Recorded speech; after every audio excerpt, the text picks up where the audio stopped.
মানুষ মানুষের জন্য এই চেতনা থেকে বিএনপির ভারপ্রাপ্ত চেয়ারম্যান তারেক রহমানের পক্ষ থেকে দুস্থ পরিবারের মাঝে মানবিক সহযোগিতা অব্যাহত রয়েছে।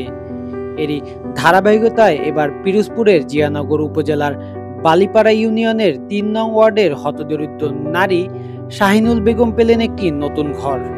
সোমবার ২৫ আগস্ট বিকেল নতুন ঘরের উদ্বোধন এবং চাবি হস্তান্তর করা হয়। এ সময় ভার্চুয়ালি যুক্ত হয়ে ঘরটির উদ্বোধন করে বিএনপি চেয়ারপারসনের উপদেষ্টা ও জিয়াউর রহমান ফাউন্ডেশনের নির্বাহী পরিচালক প্রফেসর ডাক্তার ফরহাদ হালিম ডোনার। এই উদ্যোগ বাস্তবায়ন করেন জিয়াউর রহমান ফাউন্ডেশনের পরিচালক হাফিজ আল আসাদ সাইদ খান। নতুন ঘর পেয়ে শাহিনুল বেগম অত্যন্ত খুশি। তিনি তারেক রহমান এবং এই নতুন ঘর নির্মাণের সাথে যারা জড়িত ছিল তাদের কৃতজ্ঞতা জ্ঞাপন করেন। স্থানীয়রাও এই কাজের প্রশংসা করেন। অনুষ্ঠানের শেষে দোয়া মোনাজাত করা হয়। আগে বন্যায় পানি উঠলে ঘরে পানি উঠতো, বৃষ্টিতে ভেজতাম, উপরে ছাইনি পলিথিনে ছিল। এখন আমি তারেক রহমানের পক্ষ থেকে আল্লাহর রহমতে এখন ঘর পাইছি, তাতে বাচ্চা কাচ্চা নিয়ে শান্তিতে আছি। সাহিদ খান তারেক রহমান জিয়া রহমান ফাউন্ডেশন থেকে আমি এই ঘরটা পাইছি। আমি অনেক শান্তিতে আছি। আমি খাইয়ে থাকি না খাই থাকি, আমি ভালো আছি। তারে আমি ধন্যবাদ জানাই।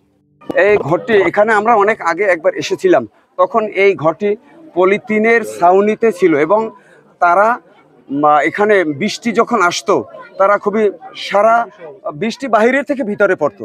এই একটা অবস্থা, দুর্বিষহ জীবনযাপন এরা করেছে। এই জন্য যখন এখানে জিয়াউর রহমানের ফাউন্ডেশন কর্তৃক যখন সাহিদ ভাই যখন এটাকে দেশনায়ক তারেক রহমানের কাছে মেসেজটা পৌঁছায়, সাথে সাথে দেশনায়ক তারেক রহমান এখানে তার সহায়তার হাত বাড়িয়ে দেয় এবং তার পাশে এসে বিগত দিনের ন্যায় দাঁড়ায়।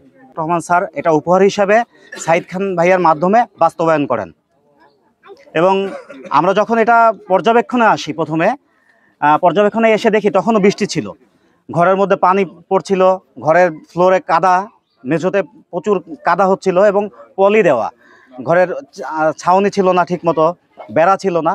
এই মহিলা খুব অভাব অঠন ছিল, কিন্তু সে ঘর ছিল না। বৃষ্টি নামলে ভেজতো, মানের ঘর দৌড়ে যাইতো।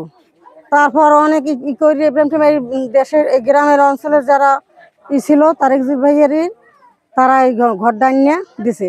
সে এখন সুখ শান্তিতে আছে, ছেলে মেয়েদের নিয়ে খুব শান্তিতে আছে।